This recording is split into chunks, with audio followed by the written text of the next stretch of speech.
আমি শুধু কথা বলতে চাই, যারা 47 সালের আগে ফিরে যেতে চান, যারা 52-এর ভাষা আন্দোলনকে অস্বীকার করেন, যারা 71-এর মুক্তিযুদ্ধকে অস্বীকার করেন, যারা 30 লক্ষ শহীদের রক্তের অস্বীকার করেন, যারা মুক্তিযুদ্ধকে স্বীকার করেন না, যারা শহীদ প্রেসিডেন্ট জিয়া রহমানের স্বাধীনতার ঘোষণাকে স্বীকার করেন না, যারা মুক্তিযুদ্ধকে স্বীকার করেন না, তারা বাংলাদেশে রাজনীতি করার তাদের কোনো অধিকার নাই, কোনো ভোট চাওয়ার তাদের কোনো অধিকার নাই।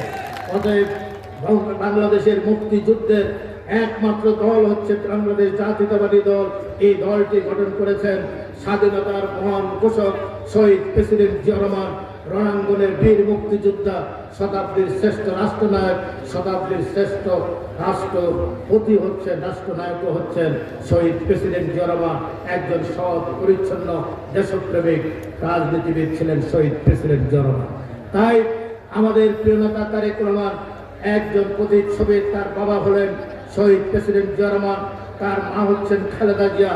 এই সংস্কৃতি সন্তান আগামী দিনে বাংলাদেশের সরকার প্রধান হবেন, এটাই এদেশের 18 কোটি মানুষ চায়, ঠিক কিনা?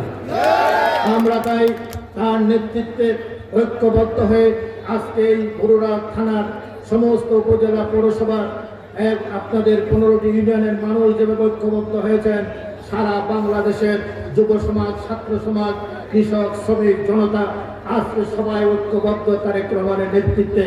ইনশাআল্লাহ বেগম খালেদা যেভাবে 91 সালে অভ্যুত্থানের পরে বাংলাদেশের প্রথম মহিলা প্রধানমন্ত্রী হয়েছেন, 5ই আগস্টের এই গণ অভ্যুত্থানের পরে যে নির্বাচন হবে, সেই নির্বাচনে তারেক রহমান বাংলাদেশের প্রধানমন্ত্রী নির্বাচিত হবে, এটাই আমাদের প্রত্যাশা।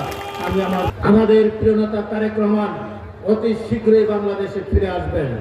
উনি আজকে যে তারুণ্যের সমাবেশ হচ্ছে, বাংলাদেশে তার জনপ্রিয়তা থেকে অন্যান্য রাজনৈতিক দল আজকে ঈর্ষান্বিত।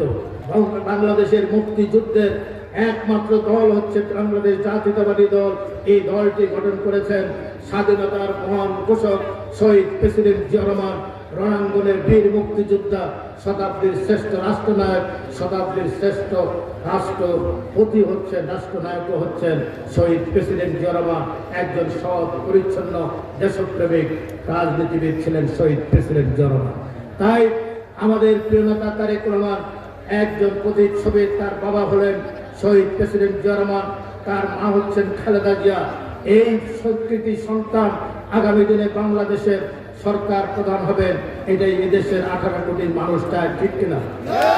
আমরা তাই তার নেতৃত্বে ঐক্যবদ্ধ হয়ে আজকে এই বরুড়া থানার সমস্ত উপজেলা পৌরসভা আপনাদের 15টি ইউনিয়নের মানুষ যেভাবে ঐক্যবদ্ধ হয়েছেন, সারা বাংলাদেশের যুব সমাজ, ছাত্র সমাজ, কৃষক, শ্রমিক জনতা আজকে সবাই ঐক্যবদ্ধ তারেক রহমানের নেতৃত্বে।